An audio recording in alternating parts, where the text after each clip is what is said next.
is a pre-Christendom church for a post-Christendom era.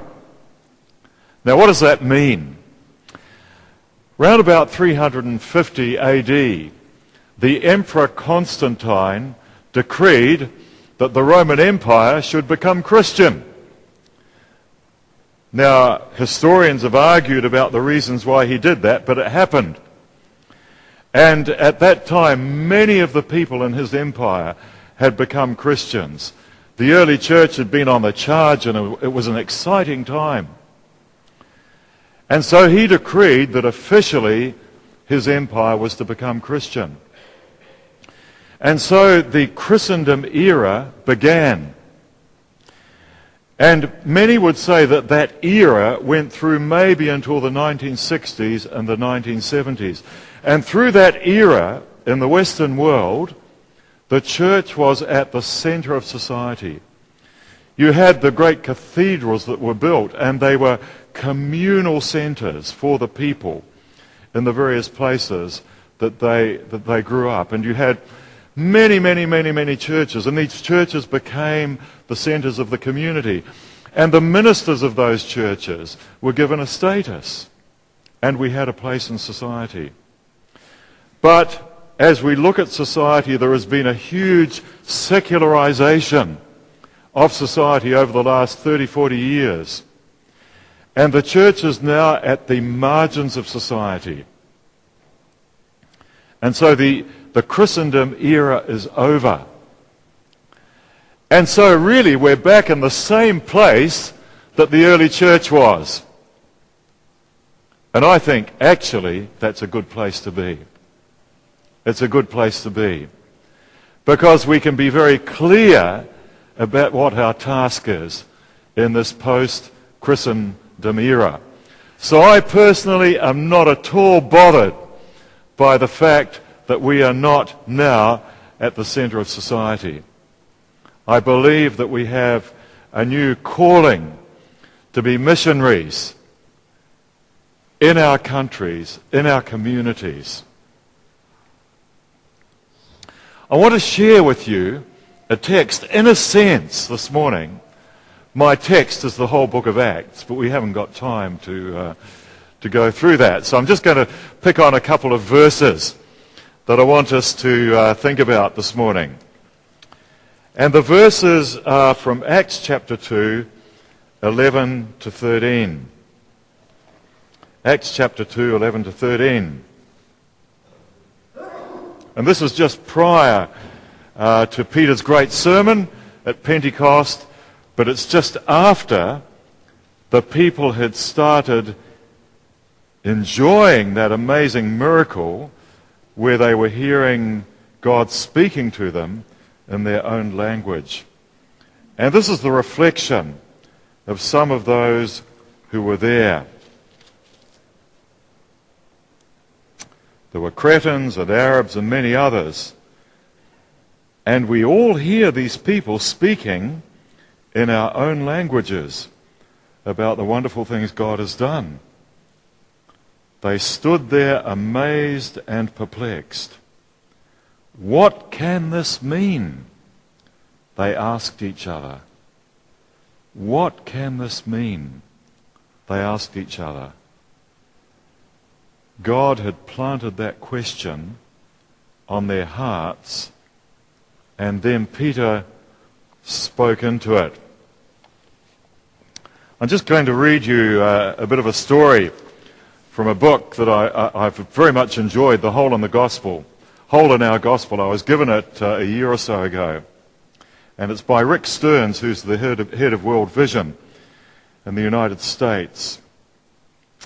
And he writes, about 6 months after the terrible earthquake that killed 20,000 people in Gujarat, India, in 2001, I visited there. The region had been flattened. Nearly every house and building had collapsed. Several of my colleagues and I were there to dedicate the first of hundreds of new houses built through a partnership between World Vision, Habitat for Humanity and USAID.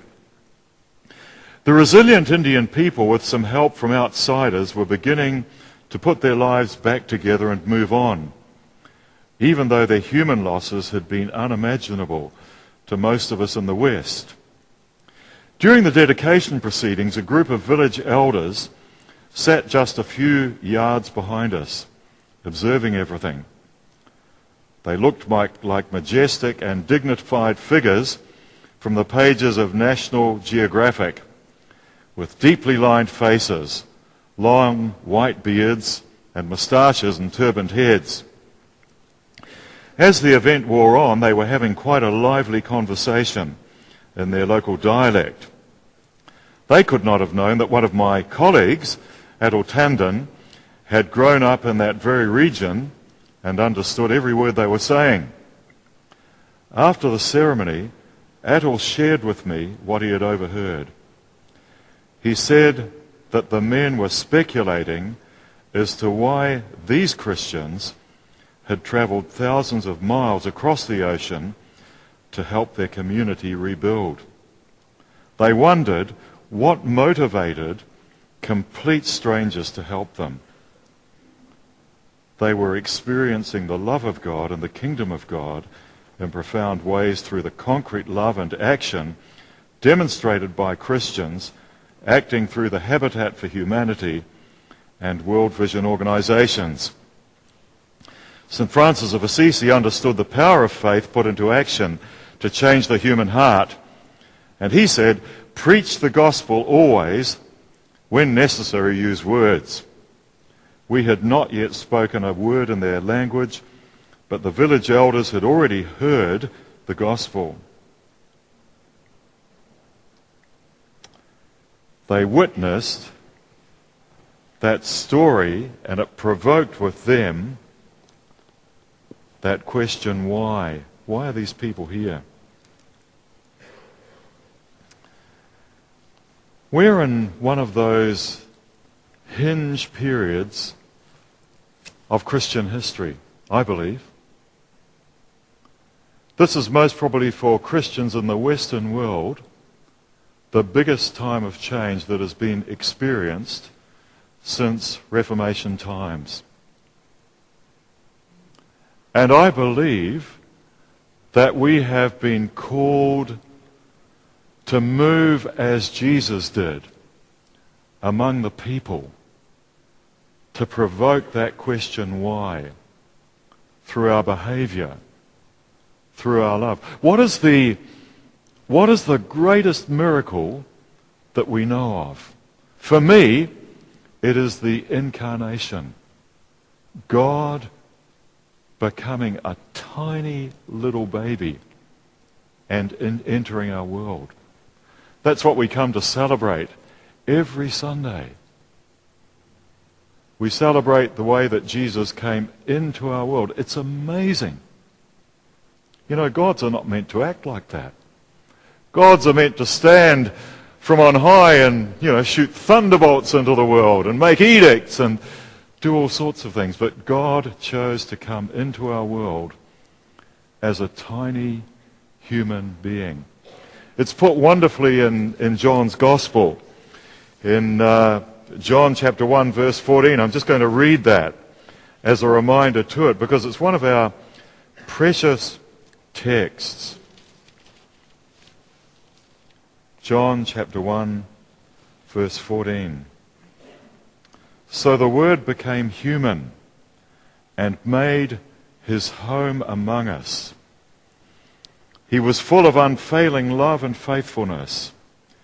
And we have seen his glory, the glory of the Father's one and only Son. He made his home among us.